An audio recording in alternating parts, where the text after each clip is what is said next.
Appreciate that. During the holidays of the time of the pandemic, my family and I maybe overcompensated, and we tried to go all in on the traditions that were safe for us to do. So we decided to make acquiring our Christmas tree an event instead of an errand. We got a permit and traveled to the Olympic National Forest, actually not too far from here, to harvest our own.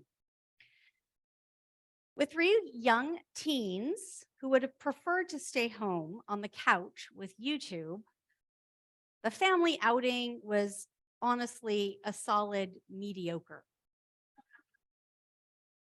But tree secured, as we wove our way down the mountain, it was the ride home where the magic of the day finally happened.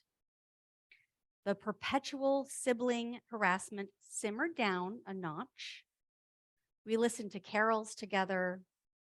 We laughed over the mishaps of the day. There were many.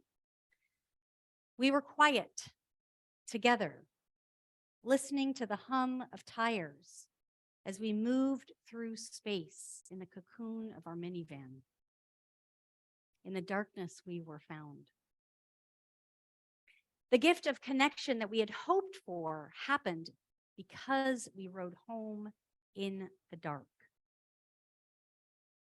In the Northern Hemisphere, the religious season of Advent we are celebrating matches up neatly, and purposefully, I should say, not accidentally, with the winter solstice.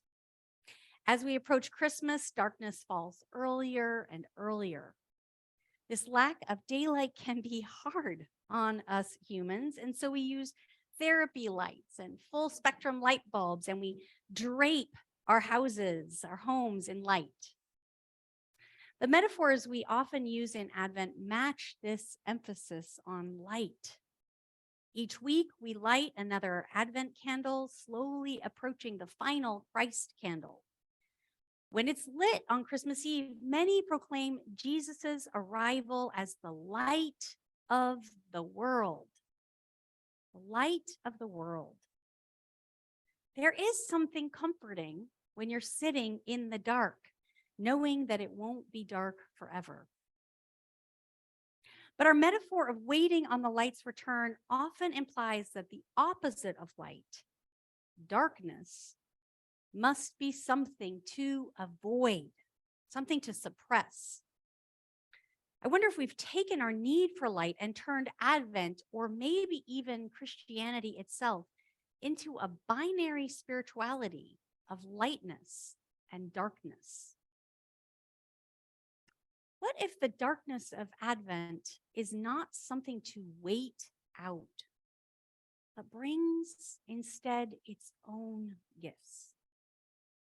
Ones that cannot be seen when focused on the light's return. As I talked about in my Yah moment, a campfire is the perfect illustration of this. It is beautiful and mesmerizing to watch those flames flicker.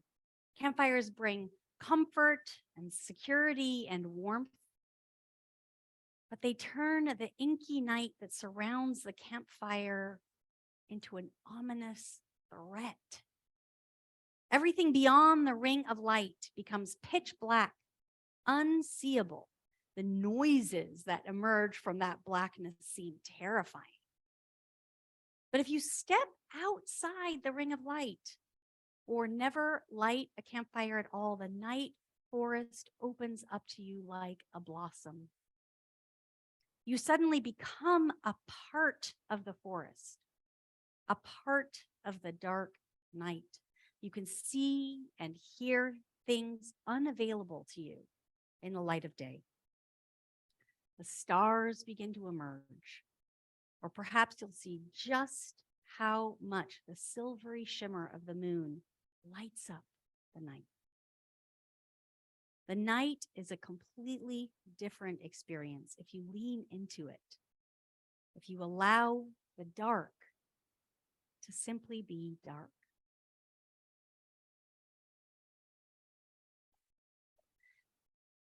Reverend Howard Thurman, poet, poet, theologian, civil rights advocate, explored this gift of darkness in his 1965 book, The Luminous Darkness. Thurman's book wasn't about camping. It was a personal reflection on what segregation does to the human soul. Segregation which Christians created and participated in. Thurman's writing worked to deconstruct the ways in which his Blackness had been assigned a negative value, rebuilding instead a theology where his Blackness was a gift. Thanks be to God. Thank God, too, to womanist theologians for the holy word about the gift of darkness that I share with you today. Womanist theologians are Black women who, as they read and interpret our sacred texts, lean into their unique social lens, which are among some of the most marginalized in our sexist and racist culture. Their scholarship points us to the ways in which a theological rejection of darkness too easily becomes conflated with anti-Blackness. And I know Jane pointed to this in her message last week. In our Advent devotional, Starry Black Night, which features these womanist theologians, Reverend Carrie Allen mentions her sister's insistence on singing, "I'm wishing for a black Christmas." While her sister is doing so lightheartedly, Reverend Allen gets the yearning underneath that joke. She says, "I want to reverse light and dark to reflect Black women's realities. Black women's freedom will not come from white light.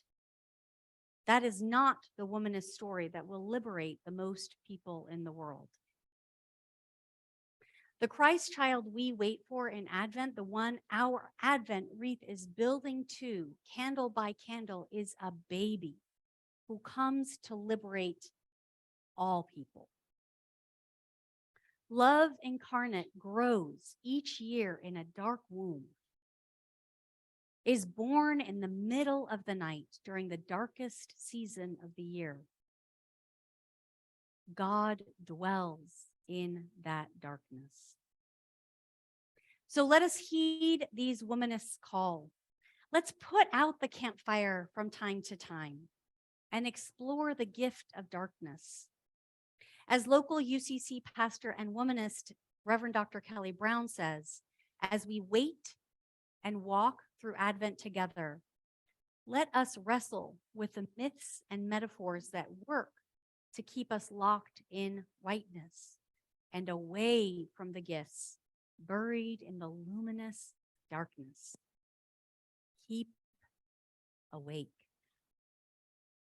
Amen.